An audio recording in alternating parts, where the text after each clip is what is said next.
Jack Romeo presenta 2012, el año en que se nos terminaron las oportunidades. Las más importantes profecías, los más diversos grupos espirituales y de contacto, las antiguas escrituras, los más atentos científicos y la realidad actual indican, inequívocamente, que el tiempo es hoy, que la realidad apremia, y que nuestra responsabilidad aumenta a medida que se acerca la fecha límite. Diciembre de 2012. Grandes huracanes, guerra de paz, epidemias generalizadas, globalización tecnológica, comunicación en tiempo real, depresiones en aumento, búsqueda espiritual, contrastes sociales, sofisticadas luchas de poderes. Todo esto que vivimos a diario puede hacer que reaccionemos de dos formas. Que vayamos perdiendo paulatinamente la sensibilidad, sumiéndonos así en la vorágine apocalíptica, o que asumamos nuestra responsabilidad como parte de la realidad y seamos un componente activo del cambio posible. Pero aún así, debemos prepararnos para la última gran guerra. Hace 1000 años, dos grandes potencias de aquel entonces, en cuanto a militar y religioso, lucharon sangrientas batallas llamadas cruzadas, por conquistar un lugar sagrado para ambos. Las cruzadas fueron una serie de campañas militares comúnmente sostenidas por motivos religiosos llevadas a cabo por gran parte de la Europa latina cristiana, en particular, de los francos de Francia y el Sacro Imperio Romano. Las cruzadas, con el objetivo específico de restablecer el control cristiano de Tierra Santa, se libraron durante un periodo de casi 200 años, entre 1095 y 1291. Otras campañas en España y en Europa Oriental continuaron hasta el siglo XV. Las cruzadas fueron sostenidas principalmente contra los musulmanes, aunque también varias campañas se hicieron contra los eslavos paganos, judíos, los cristianos ortodoxos griegos y rusos, los mongoles, los cátaros, husitas, valdenses, prusianos, y principalmente a los enemigos políticos de los partas. Los cruzados tomaron votos y se les concedió la penitencia por los pecados del pasado, a menudo llamada indulgencia. Sobre los motivos, básicamente, parece que fueron motivadas por los intereses expansionistas de la nobleza feudal, el control del comercio con Asia y el afán hegemónico del papado sobre las monarquías y las iglesias de Oriente, aunque se declararan con principio y objeto de recuperar Tierra Santa para los peregrinos, de los cuales los turcos selyúcidas, una vez conquistada Jerusalén, abusaban sin piedad. Posiblemente, las motivaciones de quienes participaban en ellas fueron muy diversas, aunque en muchos casos se puede suponer también un verdadero fervor religioso. Las cruzadas fueron expediciones emprendidas en cumplimiento de un solemne voto para liberar los lugares santos de la dominación musulmana.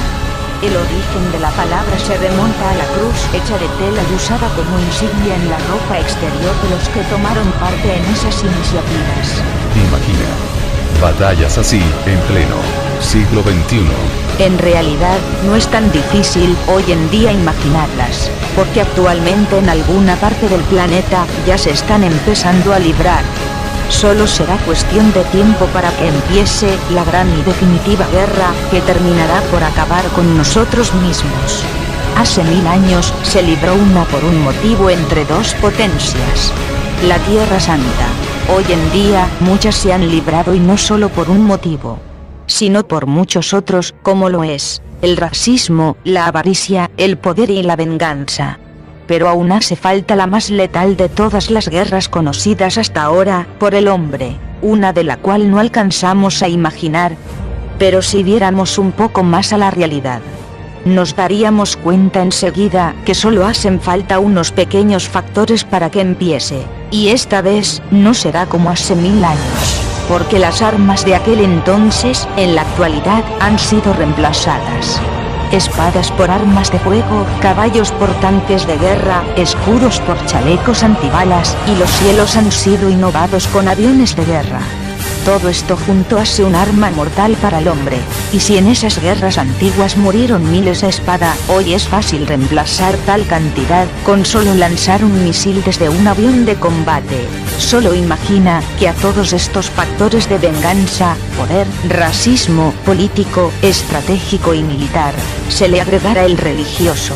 La lucha sería a sangre fría y sin piedad, y en ambos lados, si se repitieran las filas del siglo X, habrían de parte y parte actualmente unos 1.000 millones de soldados dispuestos a morir por su fe.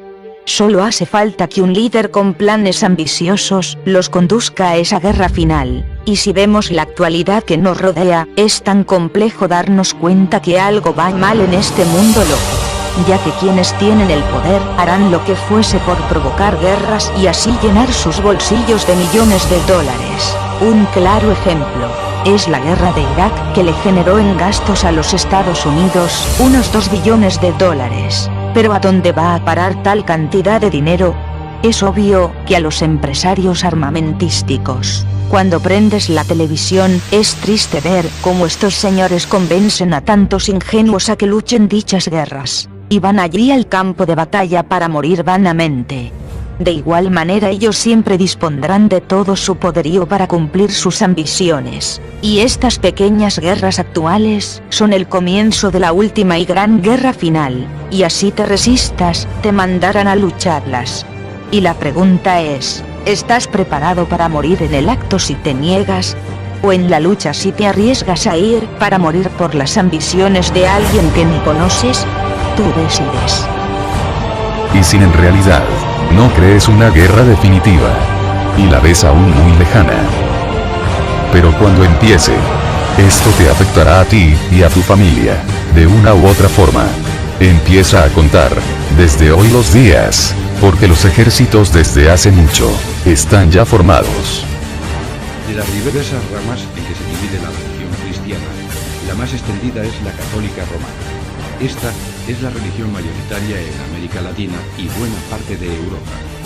La Iglesia protestante es mayoritaria en algunos países del norte de Europa y Sudáfrica. La confesión cristiana ortodoxa se extiende básicamente por los países del este de Europa, Grecia y Rusia.